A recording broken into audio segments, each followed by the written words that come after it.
युद्ध जो जीते जाते हैं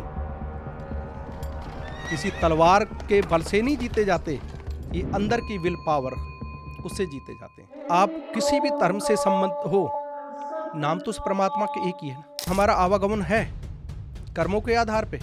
कई जन्म पहे कीट पतंगा, कई जन्म गज मीन कुरंगा, ये सब योनियों में है। जब जिसको परमात्मा से लिव जुड़ी हुई, वो संसार में कौन जोनों में आना चाहता है? नहीं आएगा। जब मस्जिदें बनती हैं और नमाज पढ़ते हैं, ये केवल पश्चिम की तरफ ही नमाज पढ़ते हैं। तो गुरु साहिब का जब प्रकाश हुआ तो पीकड़ शाह जो हैं वो नमाज पढ़ रहे हैं आज पूर्व की तरफ मुंह करके। उनको पकड़ लिया कि भी नमाज पूरी हुई कि ये क्या कर रहे हो? कह रहा मेरा आज खुदा का नूर इधर से चढ़ा है, मेरा खुदा इधर आया है। जो बैसाखी पर्व मनाया जाता है 30 मार्च 1699, तंबू लगा दिया, टेंट लगते थे, कथा कीर्तन चला। उसके बाद गुरु साहिब जी एक तख्त जैसे हम बिछा देते हैं, उस पर खड़े होके अपने तलवार निकाली, मुझे एक सिर की जरूरत है।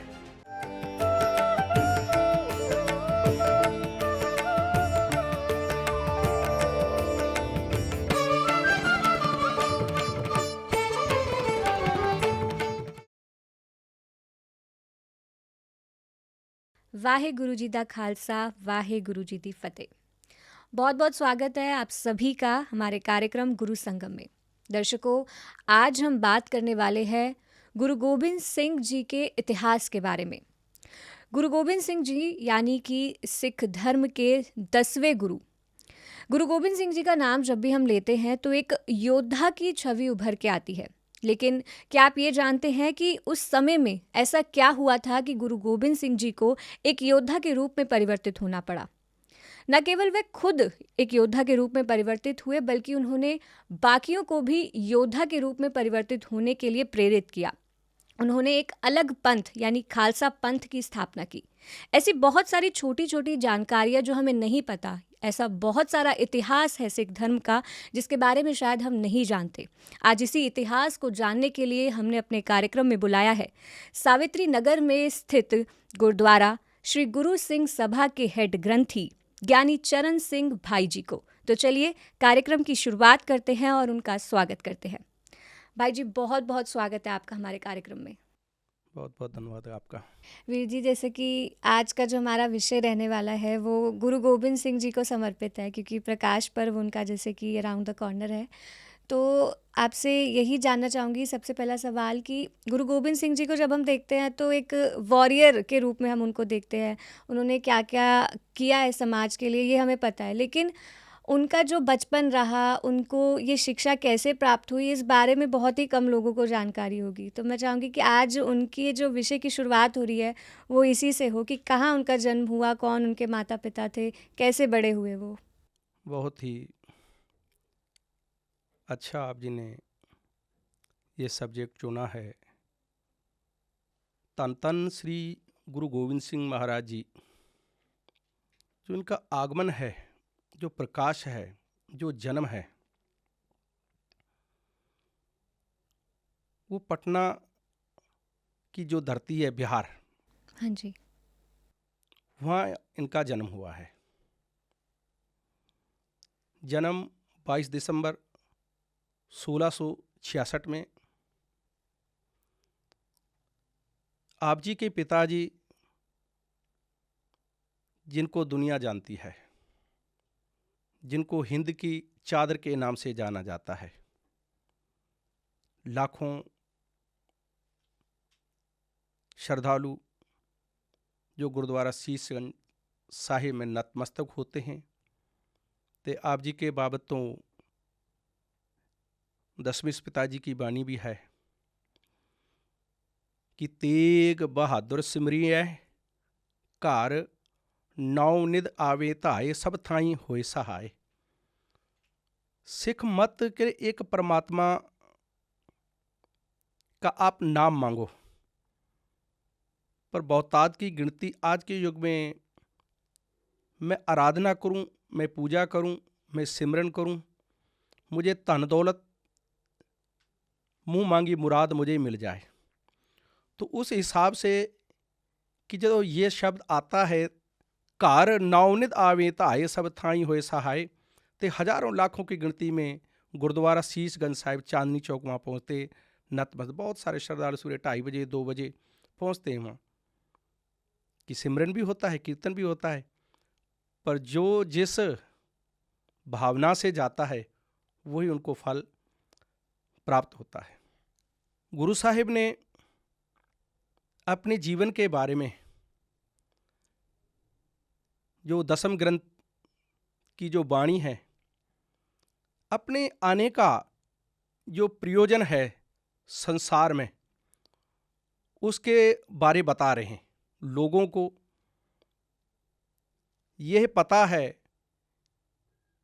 कि गुरु गोविंद सिंह साहिब जी, गुरु तेग बहादुर जी के घर में माता गुजर कौर, माता गुजरी के घर प्रकाश यानी पैदा होके आए, जन्म लेके आए। गुरमत में प्रकाश बोलेंगे हम। पर जब अपनी वो जीवनी में, कथा में बताते हैं मेरा इस संसार में आना कैसे हुआ, चौपाई में कहते हैं कि अब मैं अपनी कथा बखानो, कि मैं अपनी कथा आपको बता रहा हूं कि मैं संसार में क्यों आया। अब मैं अपनी कथा बखानो, कहां से मैं आया हूं, कैसे आया हूं। इसी चौपाई में बीच में कहते हैं कि मेरा इस संसार में आने का कोई मतलब नहीं था। आप अच्छे चैनल पे बैठे हैं, दूसरा कोई चैनल आपसे आके कहता है कि मेरे इस चैनल में आके आप काम करो। अच्छे चैनल पे काम करके इससे सेकंड या थर्ड दर्जे के चैनल पे आप जाना पसंद नहीं करेंगे। तो इस संसार में आने की जो बात कह रहे हैं कि अब मैं अपनी कथा बखानूं,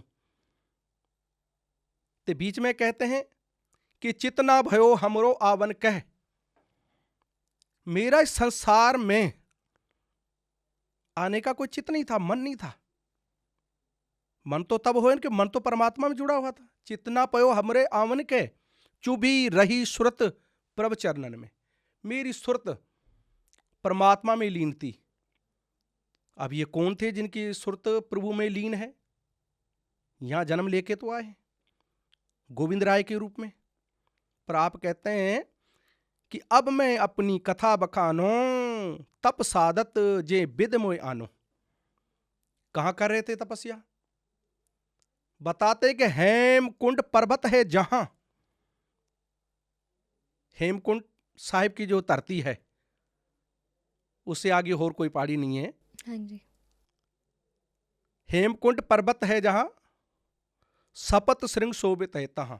7 चोटियां हैं पहाड़ों की। सपत श्रृंग ते नाम कहावा, पंड राज जे जो कमावा, ते हम अधिक तपस्या साधी। वहां ऐसे बर्फीले स्थान पर बैठ के, ये पूर्वले जन्म की बात कर रहे हैं। अच्छा, पहले जन्म की। पहले जन्म की ये बात कर रहे हैं कि मैं कैसे संसार में आया, मेरा कोई आने का प्रयोजन नहीं था। जब आपको बताया कि अच्छे चैनल पे आप बैठे हैं, दूसरे पे नहीं जाना पसंद करेंगे, पर जब मेरी लिव परमात्मा से जुड़ी हुई थी, तप सादत जे विद मोय आनो, ते हम अधिक तपस्या साधी महाकाल का आराधी। महाकाल का भी जो काल है परमात्मा, उसकी मैंने आराधना की। जब मैं वहां तपस्या कर रहा हूं, आराधना कर रहा हूं, ऐसी तपस्या एह विद करत तपस्या बहु बड़ा, मैं तपस्वी बन गया। इस संसार में धन श्री गुरु तेग बहादुर साहिब जी, तन माता गुजर कौर के घर में जन्म से पहले की जो बात कर रहे हैं कि तात मात मुर अलक आराधा, बहुविध जोग साधना साधा। इधर मेरे माता पिता भी उस परमात्मा को याद कर रहे हैं, क्योंकि बड़े समय से बाद इनके घर कोई से बच्चे ने जन्म नहीं लिया। इनकी अरदास और इस संसार में हो रहे अत्याचार कि आप हिस्ट्री जब पढ़ते हो आपको बहुत ज्यादा पता है कि संसार में कितने हमलावर आए, हमारे मंदिरों पे, हमारे हिंदुओं पे कितने अत्याचार हुए। परमात्मा ने जिसकी आराधना कर रहे हैं ये सारी रील इनको दिखा दी कि संसार में ये सब कुछ हो रहा है, आपको संसार में जाना पड़ेगा। कहता भाई मैं तो नहीं जा सकता। जिसकी लिव, जिसकी पहुंच परमात्मा तक है, परमेश्वर तक है, वो संसार में ऐसे जो भयानक अत्याचार पाप पाखंड हो रहा है उसमें मैं कैसे जाऊंगा। मना कर दिया, मैं नहीं जाऊंगा। क्योंकि आवागमन तो हम मानते हैं ना, क्योंकि हमारा आवागमन है कर्मों के आधार पे। कई कई जन्म हमें, जन्म क्या कई कई युग भी हमें लग जाते हैं। कई जन्म पहे कीट पतंगा, कई कई जन्म कीड़े ते पतंगे बनते चले गए हैं। पता नहीं कितने बार, ये नहीं लिखा गिनती में कि एक बार कीड़ा बना, 2 बार बना, 10 बार बना। कई जन्म पहे कीट पतंगा, कई जन्म गज मीन कुरंगा। ये सब योनियों में हैं। कीड़े पतंगे। आप कोई लाइट जलती हो ना, आप मोमबत्ती जलाओ, लालटेन जलाओ, उस पर कितने कीड़े आते हैं। कभी कभी देखा है कि स्ट्रीट लाइट पे बहुत कितने मच्छर। कीड़े आ जाते हैं। बताओ कितने लाखों की गिनती में वो जल के उनका जन्म हुआ, मर गए, फिर होगा जन्म, फिर मर जाएंगे। कई जन्म भाई कीट पतंगा, कई जन्म गज मीन कुरंगा। कई कई जन्म, हमारा जन्म हाथियों के जूनों में, हिरणों की जूनों में। तो ऐसी जूनों में जब जिसको परमात्मा से लिव जुड़ी हुई, वो संसार में कौन जूनों में आना चाहता है, नहीं आएगा। जब ये रील दिखाई कि ये संसार में भारी अत्याचार हो रहा है, परमात्मा ने फिर कहा कि मैं अपना सुत तोहे निवाजा। कहना मैं आपको अपना बेटा बना के संसार में भेज रहा हूं। जब कहा ना चितना भयो हमरो आवन के चुबी रही सुरत प्रभ चरणन में, मेरा मन नहीं करया जाने को। संसार में जब दिखाया कि इतने अत्याचार हो रहे हैं बहन बेटियों के साथ, मजलूमों के साथ, खास किसी धर्म के साथ, तो कह रहा मैं नहीं जाऊंगा। बताओ सिमरन की कितनी पहुंच है। यानी आप किसी भी धर्म से संबंध हो, नाम तो उस परमात्मा के एक ही है ना। आप किसी भी नाम को लेके उनको याद करो, आप में पावर आ जाएगी, ताकत आ जाएगी। जब सिमरन करें ए विद कर तपस्या भयो, तपस्वी हो गया, तो परमात्मा से सीधी बात होने लगी। या शारीरिक तौर पे कुछ नहीं रहता। फिर परमात्मा ने कहा मैं अपना सुत तोहे निवाजा, पंथ प्रचुर करबे को साजा। मैं पंथ की रचना के लिए आपको भेज रहा हूं। जब ये बेटे का शब्द हो, अपना सुत, कि मैं अपना बेटा बना के आपको भेज रहा हूं। जब मैं चौकड़ा मार के तपस्या कर रहा था ना हेमकुंड की धरती पे, ते फिर मैं जो तप में बैठा था, मेरी जो साधना जिस तरीके से मैं बैठा था, कि मैं खड़ा हो गया, ठाड़ पयो। यानी जो मैं चौकड़ा मार के बैठा था, मैं खड़ा हो गया। ठाड़ पयो, मैं जोर कर, मेरे दोनों हाथ जुड़ गए, मेरे हाथ जोड़ लिए मैंने। बचन कहा सिर न्याय, मैंने सिर झुका दिया, सिर नीवा किया। यानी बड़ी हस्ती के सामने मैंने सिर झुका दिया। क्या कहा कि पंथ चले तब जगत में, जब तुम करो सहाय। मुझे जिस पंथ की रचना के लिए आप भेज रहे हैं, वो पंथ तभी चल सकता है जब आप मेरी इसमें मदद करें।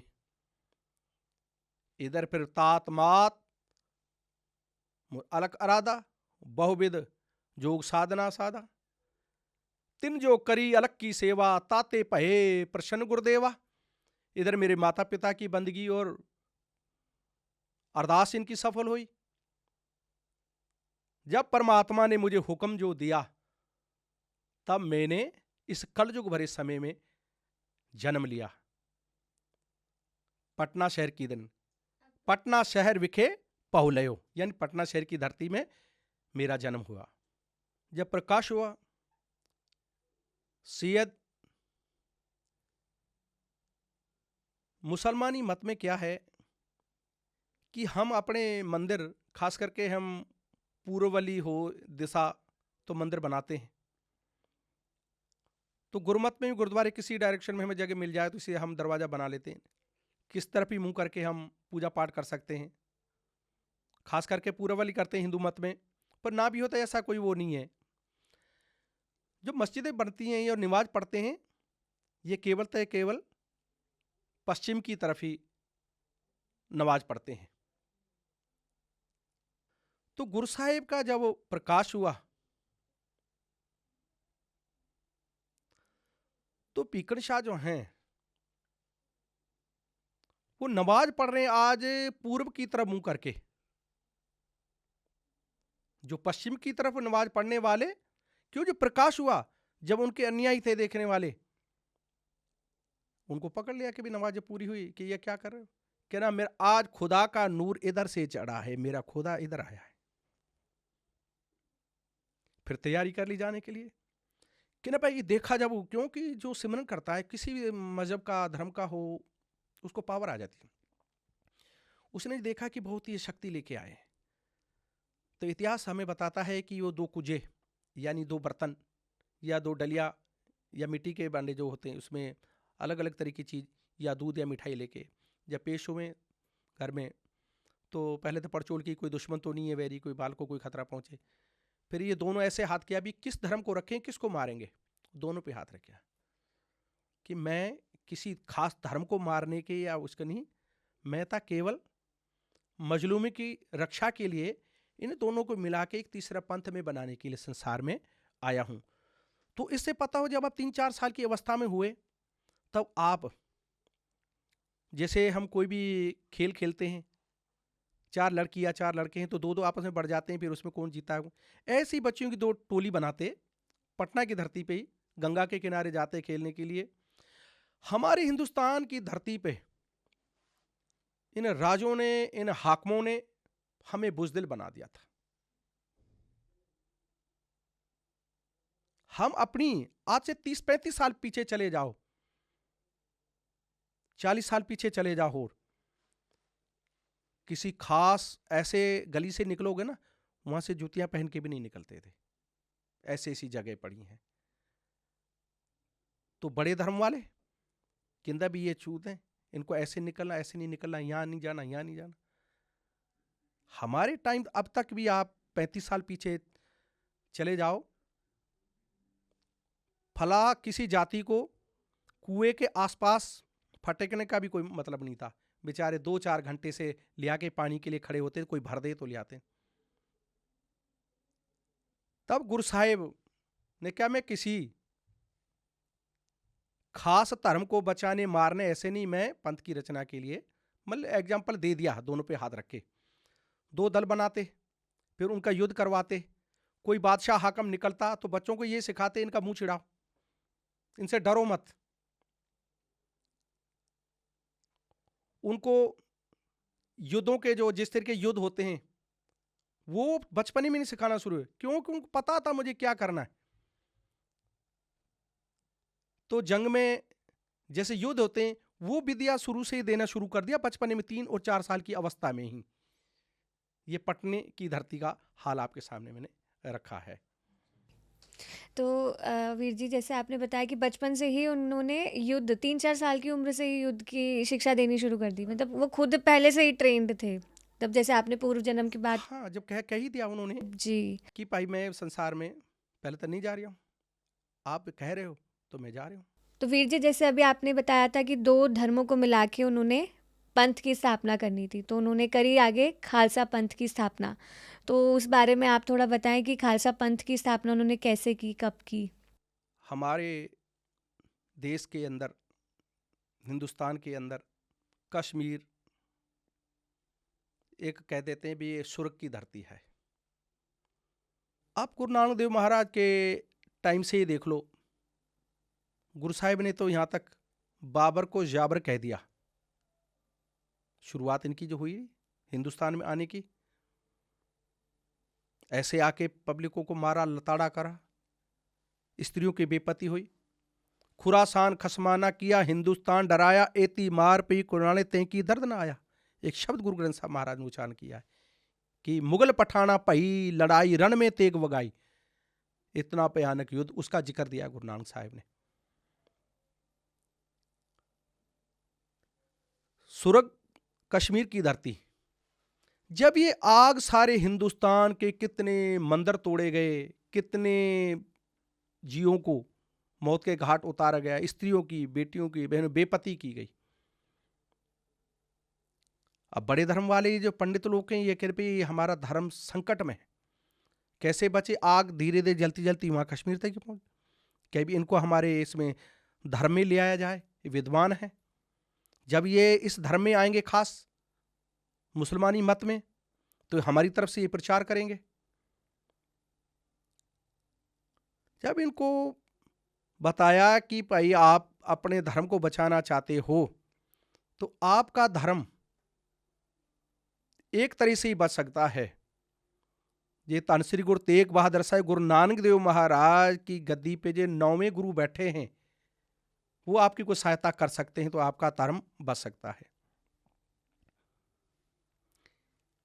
गुरु साहिब इससे पहले कि जो औरंगजेब तख्त पे बैठता है, हर जगह हिंदुओं के मंदिर तोड़े गए, ढाका बंगाल इसमें बगावत छिड़ी हुई थी। गुरु तेग बहादुर साहिब जी वहां पहुंचे, बड़ा अच्छा टाइम लगाया। जब गुरु साहिब का जब प्रकाश हुआ गुरु गोविंद सिंह महाराज का, तब भी 9वें पातशाह जी वहां पे पटना में नहीं थे, ढाका बंगाल में ही थे। अच्छा। जब वहां से फारिग होके इनकी बगावतें सबको धीरे दे के, जो कौम हमारी बुजदिल हो चुकी थी, सबको हौसला दे के कि हम आपके साथ हैं। जब ये अनंतपुर साहब आए तो यहाँ पे कीर्तन कथा शुरू होने लगा, पब्लिक आने लगी, संगत जुड़ने लगी, सबको संदेश उस परमात्मा के नाम से जोड़ने लगे। जैसे अर्ली मॉर्निंग में हमारे सुबह सुबह कीर्तन होता है, संगाते, ऐसे ही हमारे जो कश्मीर के पंडित हैं वो अनंतपुर साहिब में आए। जो कीर्तन चल रहा है तो गुरुद्वारे की जो प्रथा है सिर टक के आना, पर ये जब आए, उधर कीर्तन चल रहा है तो इनकी धोतियां बनी हुई हैं पंडितों की, शरीर पे बदन पे कोई कपड़ा नहीं है, ये दिखाने जनेऊ धारण किया हुआ है, और इनकी चोटियां रखी हुई हैं, और किसी ने अपनी पुस्तक, अपने धार्मिक पुस्तकें हाथ में ली हुई हैं। एक आता है, मत्था टेकता है, बैठता है। दुख ही इतना था कि धीरे धीरे कीर्तन बंद हो गया, इनके रोने की आवाज जो है वो पूरे दीवान में, जिस कमरे में, जिस तंबू में बैठे हैं, कीर्तन चल रहा है, वहां सबको सुना है। कीर्तन बंद हो गया, उनको धीरज बनाया कि आप रो क्यों रहे, कि ना हमारे ऊपर जुल्म हो रहा है, हमारे इतने जनेऊ उतारे जा रहे हैं, मौत के घाट उतारा जा रहा है हमें, धर्म हमारा संकट में है। क्योंकि पटना से गुरु साहिब को भी बुला लिया था, गोविंद राय को भी, ये छोटी अवस्था की थी। जब बाहर खेलते हुए अंदर आए, पिता गुरु तेग बहादुर साहब की गोद में बैठ गए, तो ये कभी देखे नहीं थे पहले। पूछते हैं, पिता ये कौन लोग हैं? पिताजी बताते हैं कि बेटा ये उच्च जाति के ब्राह्मण हैं। पिता, उच्च जाति के ब्राह्मण तो है, रो क्यों रहे हैं? ये रोने का कारण क्या? कि ना इनका धर्म संकट में है। पिताजी इनका धर्म संकट में कैसे बच सकता है? गुरु तेग बहादुर साहिब जी कह रहे हैं कि कोई परमात्मा से जुड़ी हुई आत्मा जो है, भजन बंदगी करने वाला, इनकी बाह पकड़ ले या अपने शीश का बलिदान दे, तभी ये जुल्म की जो आंधी है ये रुक सकती है। इस छोटी बाल अवस्था में, आपको जो पहले ही बताया कि 3-4 साल की अवस्था में युद्ध के जोहर दिखाने वाले काम सिखा रहे हैं, कर रहे हैं। अब छोटी अवस्था है यहां कि ना, मैंने तो पिताजी देख लिया है पूरे संसार में इनकी बाह पकड़ने वाला कोई नहीं है, क्यों ना आप इनकी बाह पकड़ ले। गुरु साहिब जी समझ गए कि यहां ये गुरु नानक देव महाराज की गद्दी का वारिस बागडोर चलाने वाला है। उनको जो पंडित लोग आए थे उनको कह दिया लिखती, ये नहीं कहा कि जाओ आप और आपको कह दो कि ऐसे ऐसी बात है, लिखती उनको पैगाम दे दिया कि कह दो जाके औरंगे को, यानी औरंगजेब को। अच्छा।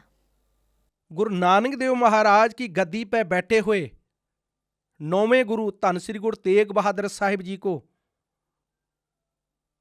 आप मुसलमान बना लेते हो तो सारे हिंदुस्तान को मारने की कोई जरूरत नहीं है, अपने आप ही ये मुसलमान में तब्दील हो जाएगा।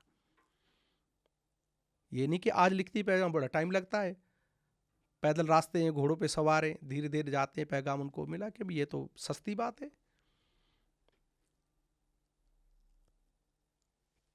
तो ये पैगाम पहुंचा, ये नहीं कि भी इनको गिरफ्तार करके ले आओ। गुरु साहिब के नहीं है, कभी देखा है ना किसी को कत्ल करना हो, मारना हो तो मारने वाले उसके पांच बोला, लेकिन शहीदी देने वाला गुरु तेग बहादुर साहिब जी अपने आप शहीदी देने के लिए आ रहे हैं।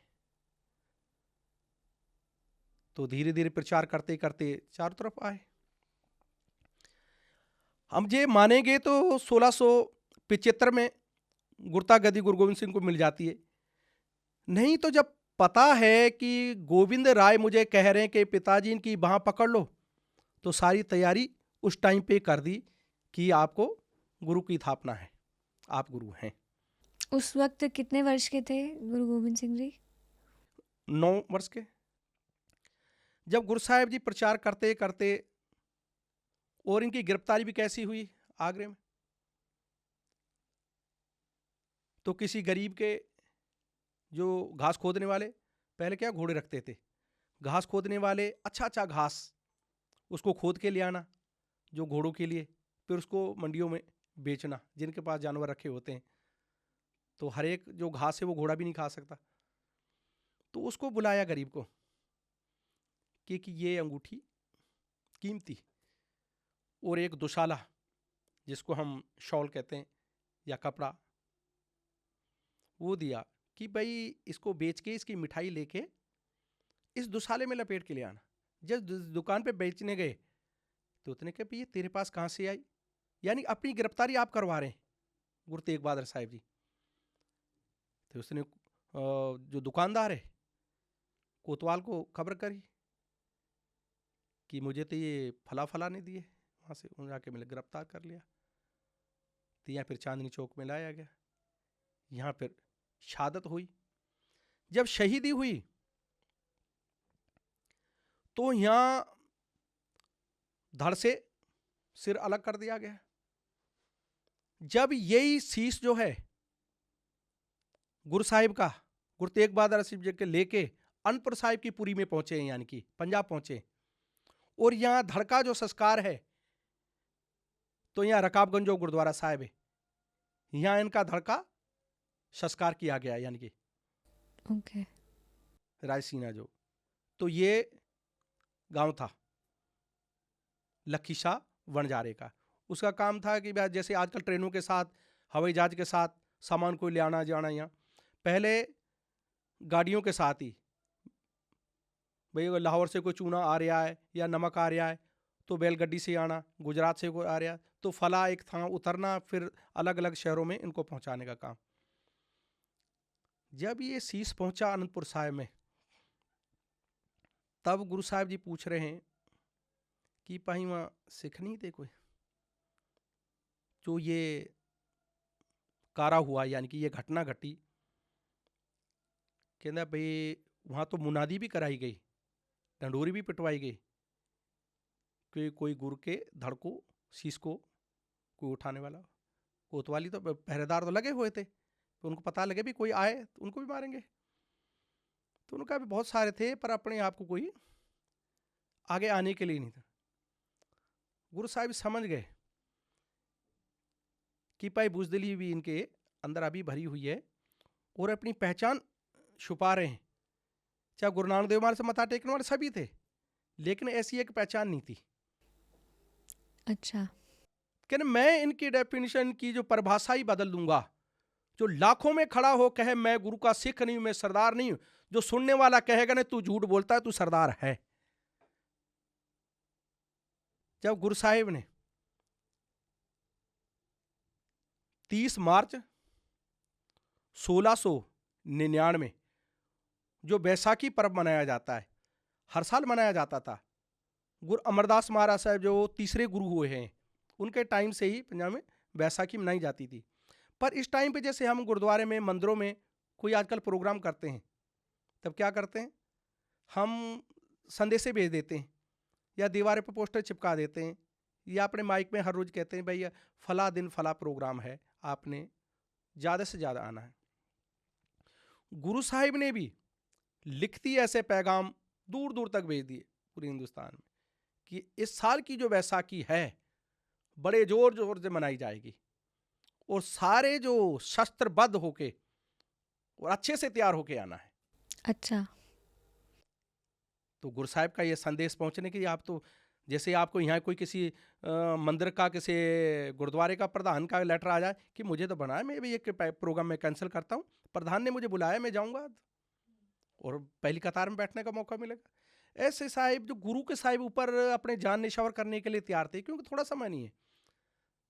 गुरु साहिब ये 1699 का समय है, 66 में जन्म होता है, 75 में गुरु तेग बहादुर साहिब की शहीदी हो जाती है। फिर ये संगठित करते हैं सबको। 30 मार्च 1699 की जो 99 की जो बैसाखी पर्व है, उस पे बहुत भारी इकट्ठ होता है, यानी कि इकट्ठ होता है।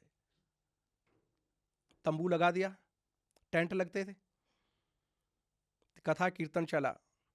उसके बाद गुरु साहिब जी एक तख्त जैसे हम बिछा देते हैं, उस पे खड़े होके अपने तलवार निकाली नंगी, क्योंकि जो पाठ पढ़ा रहे थे, लेसन पढ़ा रहे थे, उनको जो ज्ञान दे रहे थे, देखते हैं कि वे टेस्ट लेते हैं, परीक्षा ले कितने इसमें कितना ज्ञान अर्जित हुआ है कि नहीं। क्योंकि गुरु साहिब ने जैसे आपको तलवार पकड़ा दें तो आप कहेंगे कि नहीं मुझे डाला। क्या कहते हैं, हम तो तोलन तकड़ी जाने, नंगी कर देना कब हो पकड़ी। कि ना हम तो बस केवल तकड़ी तोड़ना, यानी कि यही हम दुकानदार थोड़ा बहुत काम कर लेते हैं, ये नंगी तलवार तो हम नहीं पकड़। तलवार पकड़ने से भी डर लगता है, इसके लिए अंदर की पावर चाहिए। युद्ध जो जीते जाते हैं किसी तलवार के बल से नहीं जीते जाते, ये अंदर की विल पावर, उससे जीते जाते हैं। क्या कहते हैं कि हम तो तोलन तकड़ी जाने, नंगी करद ना कब हो पकड़ी। हमने तो कभी एक नंगी तलवार पकड़ी नहीं। हमारा तो ऐसा हाल है, चिड़ी उड़े डर से मर जाएं, मुगलों से कैसे लड़ पाए। गुरु साहिब जो संगठित कर रहे थे कि आपको युद्ध सिखाना, तलवार, कसरत, युद्ध, ये आपको सिखाने कि भाई आप शरीर को पुष्ट रखोगे, क्योंकि सेना करे। हम एक आज जगत में आए, जिस काम के लिए जगत संसार में आए वो काम करना है। आज वो समय आ गया, तख्त पे खड़े होके तलवार निकाली, मुझे एक सिर की जरूरत है। तो हम तो गुरुद्वारे में जाते हैं कि भी आज गुरुपर्व है, फला फला था, स्टाइल लगे होंगे, उस पर ये बना होगा, इस पर ये बना होगा, भोजन भी अच्छा होगा वो खाने के लिए। कुछ जाते हैं कीर्तन सुन लेंगे, कोई देखें भाई कुछ देख लेंगे, शुगल मेला कर लेंगे, घूम फिर लेंगे, आज छुट्टी मार लेते हैं। कुछ कहते हैं 2-4 आदमियों से वो मुलाकात हो जाएगी। तो कथा कीर्तन तो हमारे गुरुद्वारों में, मंदिरों में ही होता है। जिनको जो श्रोते होते हैं वो जल्दी आ जाते हैं। जो सुनने वाले होते हैं, जिनको डीपली ज्ञान चाहिए, तो फिर ध्यान लगा के सुनते हैं। और मेरे जैसे खाने के लिए जाते हैं तो टाइम से ही जाते हैं, भाई हाँ बस दिखावा भी कर लूँ, अब भोजन चलने वाला होगा तभी जाके पहुंचे। जब ऐसा कहा कि मुझे एक सिर की जरूरत है, पहले थी मसंद प्रथा भी थी, जैसे आपको मुझे कुर्सी मिल जाए, गुरु साहिब कहते हैं आपको मसंद थापा, यानी कि आपको मैंने पावर दी, फला फला इलाके में आपने ये प्रचार करना है सिक्खी का। जिनको मसंद कहा गया है वो अपने आप को गुरु बन बैठे थे, मनमानियां चला रहे थे। ये प्रथा भी गुरु साहिब ने बंद कर दी थी। जब उन्होंने देखा कि हमारी ये मसंद प्रथा भी बंद करी और ये गुरु साहिब सिर की मांग, माता जी के पास पहुंच गए, ये गुरु साहिब क्या कर रहे हैं, ये तो पब्लिक की जान लेने पे तुले हुए। जब मुझे एक सिर की जरूरत है तो सबसे पहले क्या आया, दया आई। कौन आया, दयाराम खत्री, लाहौर का रहने वाला। अच्छा, उनका नाम था। हाँ, दयाराम खत्री थे ये, और कहाँ के थे, लाहौर के।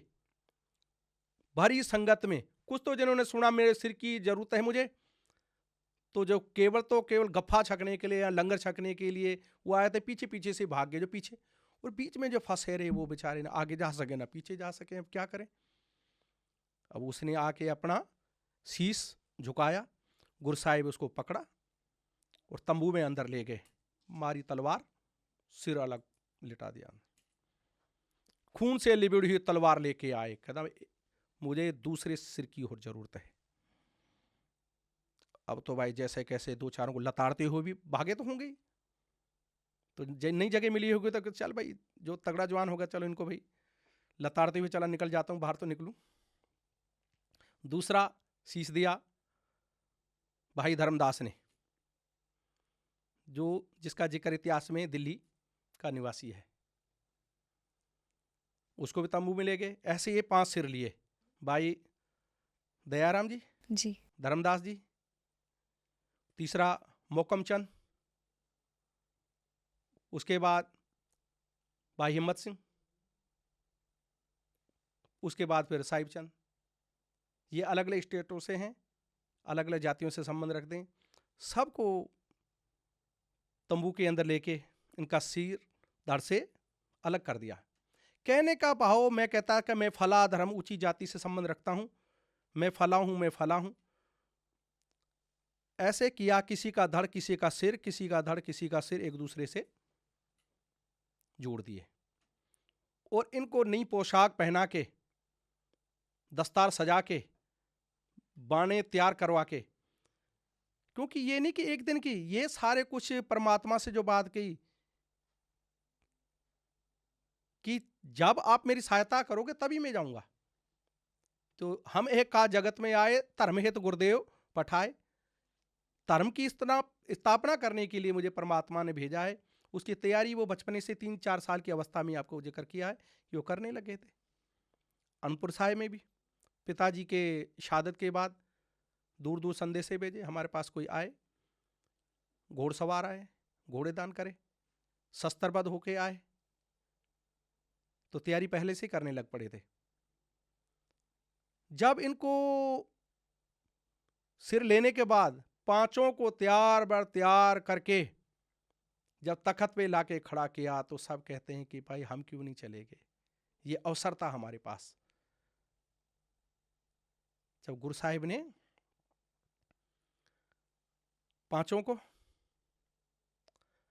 बिठा के वीर आसन में आके, जो आप दसम ग्रंथ की जो वाणी के प्रमुख रचना की जो बात करते हैं ना, जब एक अमृत तैयार किया, अमृत हरेक किसी की बस की बात भी नहीं है।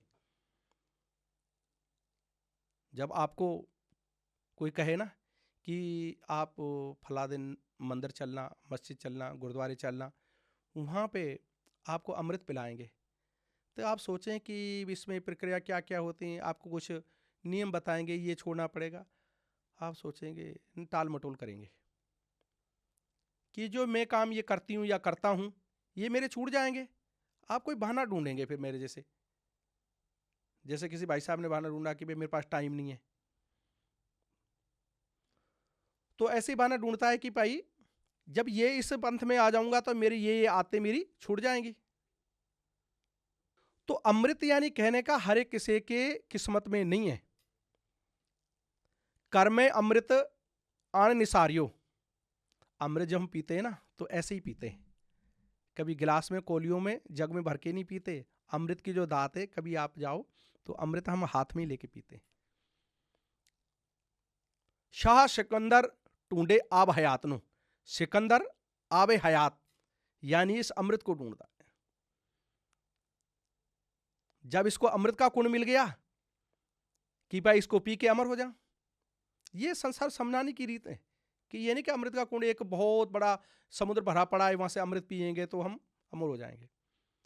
ये अमृत एक परमात्मा का नाम ही है, पर एक उदाहरण है आपके सामने हाँ जी। कि ना कर्मे अमृत आण निसारियो। शाह सिकंदर ने वो उस कुंड में से अमृत ऐसे बुक भर लिया, यानी ओक भी कहते हैं इसको हिंदी में, बुक भी कहते हैं, हाथ भी कहते हैं, कर में ना हाथ। जब ये पीने लगा ना, इतनी दूरी से जब हम कभी पिएंगे ना किसी नीचे से पानी, से आप किसी सरोवर में जाएं, किसी पोखर में जाएं, वहां से जल लेके देखें। उदाहरण के तौर पे आप बैठ के बाल्टी से ही जल ऐसे करके देखें तो यहां से लिया के यहां तक टाइम लगेगा। कर में अमृत आण निसारियो, खिसर गयो पूं पर ढारियो। ऐसे क्या हुए कि अमृत पीने के लिए तो लिया, लेकिन वो जमीन पर ही गिर गया। दूसरे कोने पे एक कौवा बैठा था। कौवा आवाज देता है कि सिकंदर ये गलती मत कर, ये भूल मत कर, और मेरी तरफ देख। जब देखा कि मेरा शरीर देख रहे हो, मेरे शरीर पे पंख भी कोई नहीं है, मेरे शरीर में यानी बदबू आ रही है, और जो मेरा खून है वो पीक की तरफ यानी मवाद की तरफ बदल चुका है। ऐसी गलती मैंने की थी, मैंने भी ये पिया था, मेरी ये हालत हो गई है, तू मत पी इसको। वो जो अमृत हाथों में भरा था वो नीचे जमीन पर खिसर गयो पूं पर डारियो, वो जमीन पर ही फेंक दिया उसको। वो उसको उसके किस्मत में नहीं था पीना। ऐसा नहीं कि वो कौवा कोई पी रहा है तो उसके ये पंख उड़ जाएं, वो नरक वाली स्थिति हो जाए। काल ने दिया कि नहीं, तेरे को नहीं पीने देना। ऐसी इतनी पब्लिक में जब आवाज मारी मुझे एक सर की जरूरत है, लाखों की गिनती उस टाइम पे आई, तो उसमें तो एक सिर देने के लिए भी बड़ा टाइम लगा। वो भी दयाराम आए, धर्मदास जी आए, भाई मोकम चंद जी आए, हिम्मत जी आए, साहिब चंद जी आए, यानी 5 ही नितर के आए। जब इनको बैठ के इनको जपजी साहब, जाप साहब, जपजी साहब गुरु नानक देव महाराज की बाणी है, जो तनश्री गुरु ग्रंथ साहब महाराज में सबसे पहले दर्ज है। अच्छा। जप बाणी का नाम है जी, हम इसको आदर सूचक लगाते हैं। बाणी का नाम जप, जो गुरु ग्रंथ साहब महाराज में सबसे पहले दर्ज है। यह राग रहित बाणी है। जप का मतलब सिमरन। सिमरन किसका करना है? उस परमात्मा का। और सिमरन सबसे ऊंचा है कि किसका करना है? प्रभु परमात्मा का करना है, ईश्वर का करना है। क्यों? कि प्रभु का सिमरन सबसे ऊंचा, सबसे ऊंचा जो है प्रभु का सिमरन है, बाकी कुछ नहीं, बाकी सब नीचा है। जपजी साहब, जाप साहब, तो प्रसाद सवैये, फिर चौपई साहब और आनंद साहब जी। पहली बाणी गुरु नानक देव महाराज की, दूसरी गुरु गोविंद सिंह महाराज की अपनी रची हुई प्रमुख जो बाणी है जाप साहब, तो प्रसाद सवैये। जाप साहब में गुरु गोविंद सिंह महाराज उस परमात्मा के अनेक आशिक हैं। जब इनको खंडे बाटे की पहुल बनाई, अमृत तैयार किया, बीरस में आके लोहे का, सर्व लोहे का बाटा, जिसको हम पतीला कहेंगे, ठीक है, खुले मुंह का, और बाणी ये पढ़ने लगे। अमृत ऐसा तैयार किया कि जब इनको पिलाना है तो ये भी एक शेर बन जाए। तो वो अमृत उन्होंने किन किन चीज़ों से कैसे तैयार किया, मतलब जल डाला, स्वच्छ जल, बस उसमें खड्डा फेरते गए और ये जाप करते गए। जब कभी भी आप देखो ना घरेलू कोई ये चीज़ ऐसी नहीं कि फोकट बहम है, भरम है। गुरुद्वारे में क्यों जाते हैं, क्यों अमृत के घूंट पे, वहाँ 24 घंटे बाणी चलती है। दरखत भी अगर ये सुन रहा है ना, उसमें भी पावर आ जाती है बाणी की। ये हमारे जैसे कठोर दिल जो पहुंचते हैं ना, इसमें क्या पावर आ जाती है। ये बाणी सुन सुन के इनमें निम्रता आ जाती है, इनमें काम, क्रोध, लोभ, मोह, अहंकार खत्म हो जाते हैं। जपजी साहब, जाप साहब, तो प्रसाद सवैये, चौपई साहब और अन साहब, ये तीसरे गुरु की बाणी, तंदन श्री गुरु अमरदास महाराज साहब जी, ये अमृत तैयार करके फिर इसमें मीठे के तौर पे पताशे डाले गए। जब को फिर इस हिसाब से सबको बुक में छकाया गया, इनको पिलाया गया पांचों को। फिर इनके आंखों में उसी अमृत के छींटे मारे गए, सिर में छींटे मारे गए, तन बदन पे इनके छींटे मारे गए। ये तैयार बर तैयार खालसा तैयार हुए, क्योंकि आपने ही कहा है कि ना खालसा मेरा रूप है खास, खालसे में हूं करो निवास। ये मेरा रूप है खास, मेरा रूप है, मेरे दर्शन करने, दीदार करने, इनको देख लो। अब जब ये खास अमृत तैयार करके इनको पहचान दे दी खालसे की, इनके नाम के पीछे जात पात जो लगाते, इनको बता दिया सब कि आपकी पुरानी जात, आप निवासी कहाँ के हो, कहाँ के नहीं, आप केवलता केवल आप गुरु के सिख हो, खालसा हो, आपके ये नाम है। इन्हें पीछे नाम सिंह लगा दिया। जैसे भाई दयाराम जी आए ना, भाई धर्म सिंह जी जी, इसलिए उन्होंने उपनाम हाँ। दिए, मेल्स को सिंह और फीमेल को कौर। भाई धर्म सिंह जी, भाई दयाराम जी आए या धर्मदास जी आए, तो इनके सिंह लगा दिया। जो इनके पीछे नाम थे ना, राम या दास, चंद, ये मिटा के इनको सबके पीछे सिंह, बब्बर, शेर बना दिया इनको। तभी तो कहा 1.25 से एक लड़ाऊं, तबे गोविंद सिंह नाम कहा। भाई जी, अभी बहुत सारी बातें हैं जो हमें आपसे करनी है, लेकिन अभी कार्यक्रम को विराम देने का समय हो चला है, तो हम आपसे फिर से मिलेंगे अगले भाग में। तब तक के लिए बहुत बहुत धन्यवाद। बहुत बहुत धन्यवाद है आपका। तो दर्शकों, आज इस कार्यक्रम में हमने चर्चा की गुरु गोविंद सिंह जी के विषय में। हमने बहुत सारी जानकारी गुरु गोविंद सिंह जी के बारे में प्राप्त की, लेकिन अभी बहुत सी ऐसी बातें हैं जो जानना बाकी है। तो हम आपसे अगले भाग में फिर से मिलेंगे, लेकिन तब तक के लिए आप बने रहिएगा PMC हिंदी चैनल के साथ। और आपको बता दूं कि यदि आप ये कार्यक्रम TV पे देख रहे हैं तो हमें YouTube पे ज़रूर सब्सक्राइब करिएगा, और यदि YouTube पे देख रहे हैं तो हमारे PMC ऐप को डाउनलोड करना नहीं भूलिएगा। धन्यवाद। PMC हिंदी बदले जी।